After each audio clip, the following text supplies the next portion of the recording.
اهلا بيكم في حلقة جديدة من قناة مصر جميلة. وجولتنا اليوم هاخدكم على منطقة كومباوند دريم لاند اللي في اكتوبر. اللي ما يعرفوش هو في طريق الواحات. هندخل دلوقتي ونستكشف كل مكان. كمان الناس تعرف منطقة دريم هي منطقة طبعا قديمة، مبنية حوالي سنة 98 من ايام احمد بهجت الله يرحمه. هنتكلم مع بعض بالتفصيل، لكن في البدايه اشتركوا في القناه واعملوا لايك. ولو انتوا بتتفرجوا او بتتابعوا صفحه التيك توك يا ريت تعملوا حركه الاكسبلور ولايك عشان نصور مع بعض كل الاماكن اللي بتطلبوها مني باذن الله. دلوقتي احنا متوجهين على طريق الواحات عشان نبتدي مدخل دريم لاند من البدايه خالص. احنا دلوقتي راكبين نستكشف منطقة دريم بالكامل وايه الاماكن هناك المعروفة، واللي بيسأل على السكن هناك. فهي المنطقة هادية جميلة، ما فيهاش ازعاج، بتتميز بالهدوء. حتى الجيران هناك برضو كويسين.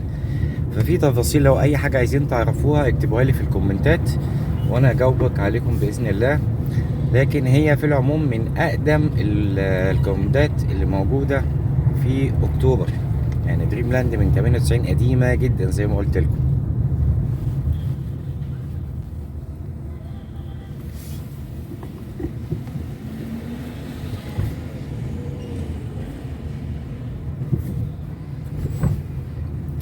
لو شفنا من بعيد هنلاقي بوابة الدخول بتاع دريم لاند. دي بوابة دخول دريم لاند، هنلف لها طبعا من قدام. متنسوش تشتركوا في القناة وتعملوا لايك، ولو انتوا بتتفرجوا على التيك توك تعملوا حركة الاكسبلور ولايك عشان نواصل مع بعض كل فيديوهاتنا الجديدة في شوارع مصر الجميلة. احنا دلوقتي حاليا على طريق الواحات. ده طريق الواحات، واول فتحة شمال هنعمل يوتيرن ونرجع منها عشان ندخل البوابة.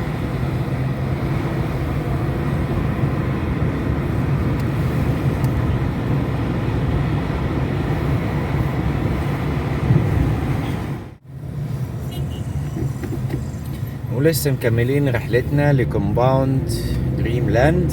احنا لسه دلوقتي على طريق الواحات. في على اليمين زي ما حضراتكم شايفين المطاعم السياحية الجديدة اللي فتحت زي KFC وهاردز، وفي اماكن هنا حلوة جدا، وكمان دينك دونتس. فالاماكن دي كلها جديد. وهنا في منطقة على اليمين فلاج مولز، دي بيبقى فيها مجموعة من الكافيهات والقعدات بالليل بتبقى حلوة جدا. يعني لو اي حد بيفكر خروجة عائلية انا بنصحهم بيها جدا. ده طريق الواحات، وده سعودي اللي على اليمين من السوبرماركتات الشهيرة جدا سعودي. ودي طبعا معشوقة الملايين مدخل دريم بارك، مدينة الألعاب الأشهر والأقدم في أكتوبر كلها.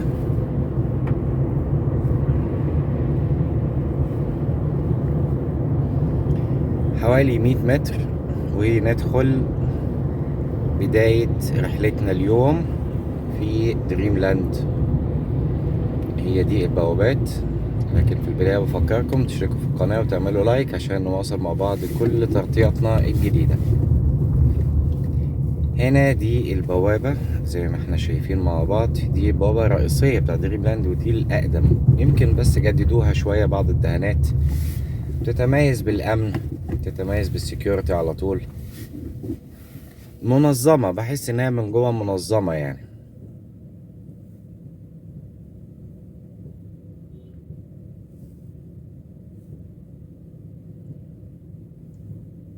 هي مناطق حلوة.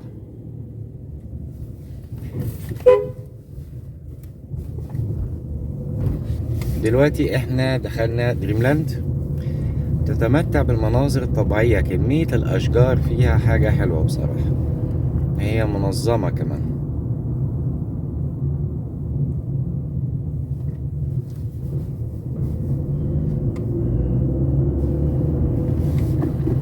حاول على قد ما اقدر ما يكونش الفيديو اطول من المدة اللي قبل كده.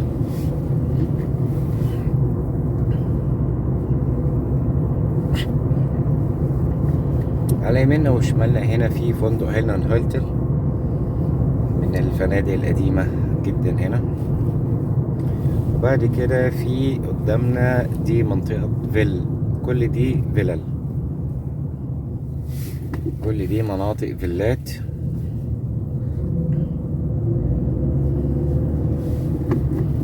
اللي حابب يسأل عن أسعار الإيجارات أو البيع أو الشراء اكتبولي في الكومنتات وأنا أرد عليكم.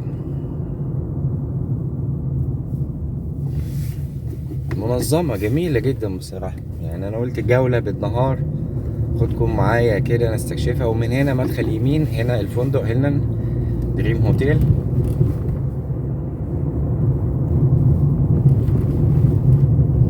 فيها خدمات زي مسجد اللي على اليمين ده مسجد جميل جدا على فكرة، حتى التصميم والديزاين بتاعه حلو فعلا.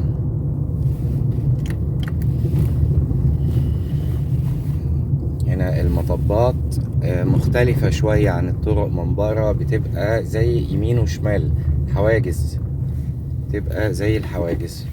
هو ده المسجد يمين حلو جدا ما شاء الله، يعني تصميمه جميل. وفي هنا تعتبر الفيلا الاشهر اللي على يميننا اللي جايه دي لونها اصفر، من الفيلا اللي معموله حلوه قوي. يعني لو بصينا كده نلاقي منطقه كبيره جدا من الشجر والزراعه، فبصراحه حلوه جدا.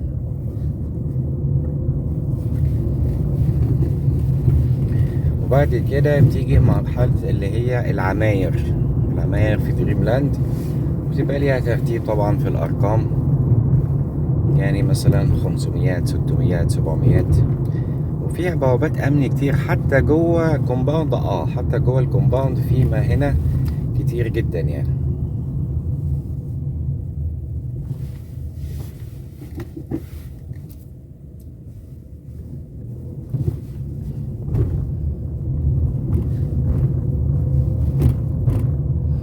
ده تقريبا الأطول شارع في دريم، في خدمات كتيرة. وفي قدامنا هنمر على السنتر الرئيسي، ويكاد يكون الوحيد في دريم لاند.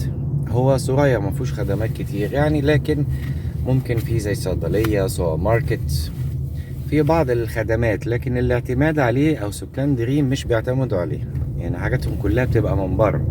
عايزين اقول لكم الاماكن اقرب حاجه لو بتفكر تسكن في دريم، احتياجات البيت رقم 1 طبعا، ازاي انك انت بتوفرها. فهقول لكم الاماكن، اكتبوا لي في الكومنتات وانا هرد عليكم.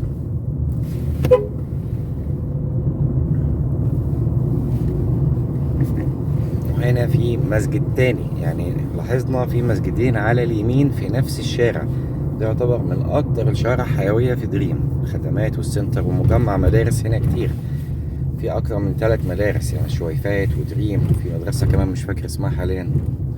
على الشمال ده كله ده السنتر، ده يعتبر اشهر حاجة. اكتبوا لي تعليقاتكم، وما تنسوش تدعمونا وتشتركوا في القناة وتعملوا لايك. ان شاء الله قناة مصر جميلة تنور.